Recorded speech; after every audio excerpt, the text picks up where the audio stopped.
Hello friends, welcome to my channel stocks and investment Tamil. இந்த வீடியோவில் Aditya இன்ஃபோடெக்கோட IPO ரிவ்யூவை பார்த்துருவோம். நீங்கள் இந்த சேனலோட முதல் வியூவராக இருந்தீங்கன்னா மறக்காமல் இந்த சேனலை சப்ஸ்கிரைப் பண்ணி உங்கள் ஆதரவை தெரிவிங்க. ஆல்ரெடி சப்ஸ்கிரைபராக இருந்தீங்கன்னா உங்கள் ஆதரவுக்கு மிக்க நன்றி. டிஸ்க்ளைமர் என்னன்னா, நாங்கள் சிபில் ரிஜிஸ்டர்ட் ஃபினான்ஷியல் அட்வைசர் கிடையாது. நீங்கள் இன்வெஸ்ட்மெண்ட் டிசிஷன் எடுக்கிறதுக்கு முன்னாடி ஒரு சிபில் ரிஜிஸ்டர்ட் ஃபினான்ஷியல் அட்வைசரை மறக்காமல் கன்சல்ட் பண்ணணும். இங்கே நாங்கள் எங்கள் ஒப்பீனியனை தெரிவிக்கிறோம். எஜுகேஷனல் பர்பஸுக்காக இன்வெஸ்ட்மெண்ட் அட்வைஸா எடுத்துக்க கூடாது. இப்போ இந்த கம்பெனியோட பாசிட்டிவ்ஸ் பார்த்துருவோம். இந்த கம்பெனி வந்து பார்த்தீங்கன்னா சிபி பிளஸ்ன்னு சொல்லி ஒரு பிராண்டு கீழே இந்த surveillance and video security installations பண்ற கம்பெனியா வந்து இருக்காங்க. இவங்க ரெவன்யூ ஃப்ரம் ஆப்ரேஷன்ஸ் கடந்த 3 ஃபினான்ஷியல் இயர்ல 16.71% சிஏஜிஆர்ல இன்க்ரீஸ் ஆயிருக்கு. ப்ராஃபிட் ஆஃப் த இயர் வந்து பார்த்தீங்கன்னா 19.47% சிஏஜிஆர்ல இன்க்ரீஸ் ஆயிருக்கு.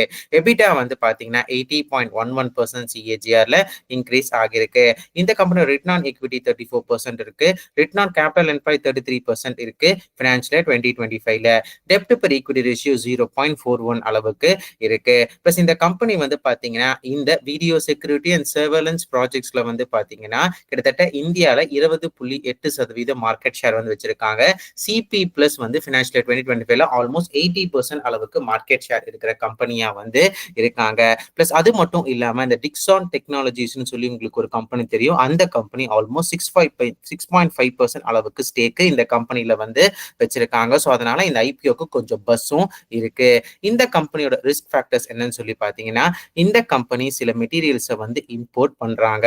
ஸோ அந்த இம்போர்ட் பண்ணதுல எனி டாரிஃப் ரெகுலேஷன்ஸ் வந்து வந்துச்சுன்னா அந்த யூஎஸ் மூலயமா இந்த கம்பெனியோட மார்ஜின்ஸ் பாதிக்கப்பட வாய்ப்புகள் இருக்கு.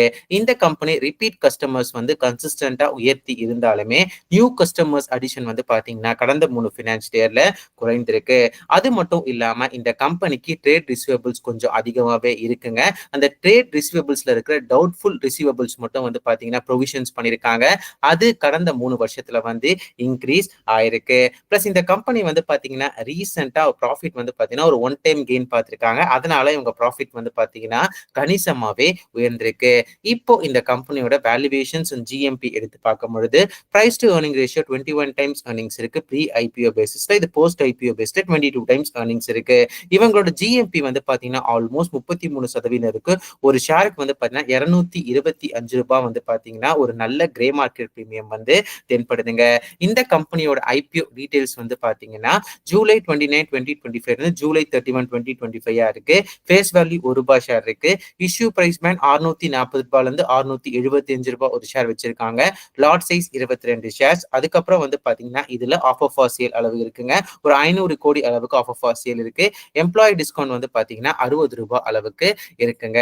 இப்போ இந்த கம்பெனியோட கன்க்ளூஷன்ஸ் பார்த்துருவோம். ஸோ இந்த கம்பெனி வந்து இருக்கிற இந்த வீடியோ சர்வலன்ஸ் இண்டஸ்ட்ரி வந்து பாத்தீங்கன்னா 16.46% ஆனுவலி சிஏஜிஎல் இன்க்ரீஸ் ஆகிறது வாய்ப்பு இருக்குன்னு சொல்லி எதிர்பார்க்கப்படுது அன்டில் ஃபினான்ஷியல் 2030.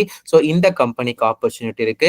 20% அளவுக்கு மார்க்கெட் ஷேர் வச்சிருக்காங்க. ஃபினான்ஷியல் 2025 இவங்களோட சிபி பிளஸ் ப்ராடக்ட் மட்டுமே வந்து பாத்தீங்கன்னா கிட்டத்தட்ட 80% அளவுக்கு மார்க்கெட் ஷேர் இருக்கு. பிளஸ் இந்த கம்பெனி வந்து பாத்தீங்கன்னா ரீசெண்டா வந்து டிக்ஸான் டெக்னாலஜி 6.5% ஸ்டேக் வச்சிருக்காங்க. அந்த காம்படிஷன் கமிஷன் ஆஃப் இந்தியாவோட வந்து கோ ஹெட்டும் வந்து கொடுத்திருக்காங்க.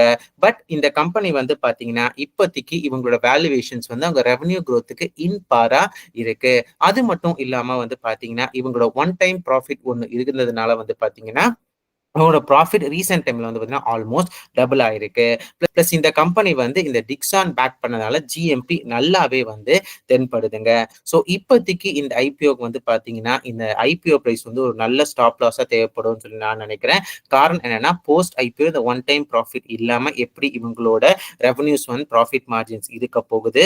அது மட்டும் இல்லாம வந்து பாத்தீங்கன்னா இந்த கரண்ட் மார்க்கெட் கண்டிஷன்ஸ் எப்படி இருக்க போகுது. ஸோ இவங்களுக்கு சைனீஸ் இம்போர்ட்ஸ் இருக்கு. அதுல ஏதாவது டாரிஃப்ஸ் வரப்போதா பாக்குற காரணத்தினால ஐபிஓ பிரைஸ் வந்து ஒரு நல்ல ஸ்டாப் லாஸா வந்து இருக்கும்னு சொல்லி நான் நினைக்கிறேன்.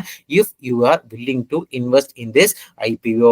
ஸோ இதெல்லாமே வந்து பாத்தீங்கன்னா என்னோட பர்சனல் வியூ. நீங்க இந்த மாதிரி ஐபிஓலயோ ஸ்டாக்லயோ இன்வெஸ்ட் பண்றதுக்கு முன்னாடி ஒரு தடவை உங்க ஃபினான்ஷியல் அட்வைசரோ இல்ல சிபில் ரிஜிஸ்டர் ஃபினான்ஷியல் அட்வைசரையோ மறக்காம கன்சல்ட் பண்ணுங்க. நான் சிபில் ரிஜிஸ்டர் ஃபினான்ஷியல் அட்வைசர் வந்து கிடையாது.